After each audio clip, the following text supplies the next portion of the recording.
Hi there, Steve here.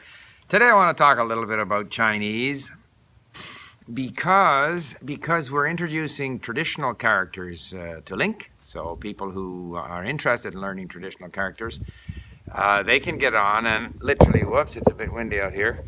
Literally anything that is in our library in simplified characters, you can convert it to traditional and upload it in the traditional slot. We're also going to be starting Cantonese. But those of you who are interested, that's good news. I did mention in a previous video that we can now import YouTube videos directly into Link to study using our Chrome extension or browser extensions.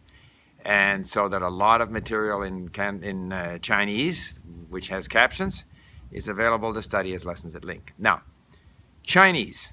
First thing about Chinese is that it's not as difficult as people say.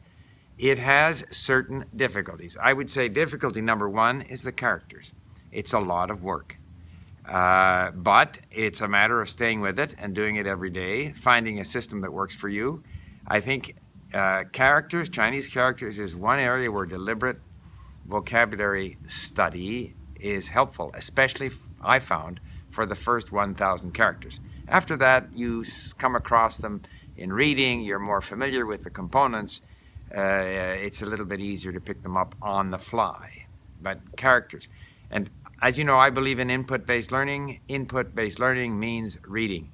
Chinese is a language where it's really helpful to read and to read a lot and to work on your characters from day one and spend a lot of time reading. So that's difficulty number one. Difficulty number two, of course, is the tones. But here again, remember that everything that seems so strange at first in any language, gradually, there's a snowball effect. It becomes more and more familiar and easier to learn. I wouldn't put a lot of effort in trying to nail the pronunciation at the beginning. I would put a lot of effort into listening, getting used to hearing the tones. There's a little bit of wind here. So the second difficulty then is the tones, and it's something that you will gradually get better at, and don't worry about it. It doesn't inhibit, or shouldn't inhibit, your ability to enjoy the language through reading and listening. The third thing is vocabulary, where there basically are no common vocabulary items with other languages, except for some other, Asian languages. So, if we go through the parts of speech, the good news in Chinese is that the grammar is quite simple. Nouns, there's no plural. Well, there's a few plurals, but essentially no plural.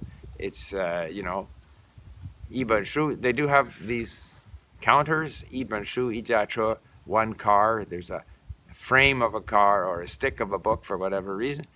And there's no plural, there's no feminine, there's no gender, there's no changing of endings, nothing. So it's dead easy. You just have to learn the nouns, what they mean. Verbs, again, no change. I go, 我去, 我明天去, 昨天去, that's yesterday, tomorrow. 昨天, they add a little la at the end to indicate the past tense, but there's very little change in the verbs. Adjectives, again, basically quite simple. The car is very big. 车, car, 很大, very big. Car, very big. Very often, adverbs and adjectives can be used interchangeably. 车很快, the car is very fast. 我跑得很快, I run fast. Same 快. So there's a lot of situations like that where I think the genius of Chinese is that they have simplified a lot of stuff. And I don't think it's a sign of the language being less developed. I think it's very helpful, in fact, to have simplified these things. You ask questions, they just put a ma at the end. 你去, you go. 你去吗? Are you going? So the ma is like a question mark, which appears in speech. Pretty straightforward. You can also ask questions like, are you going? 你去不去? You go, not go?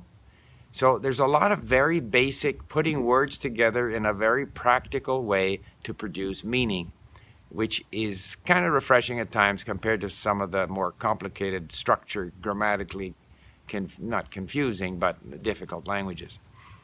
What else is there? Basically, that's it. You have to tackle the characters up front, start early, and keep going at it every single day.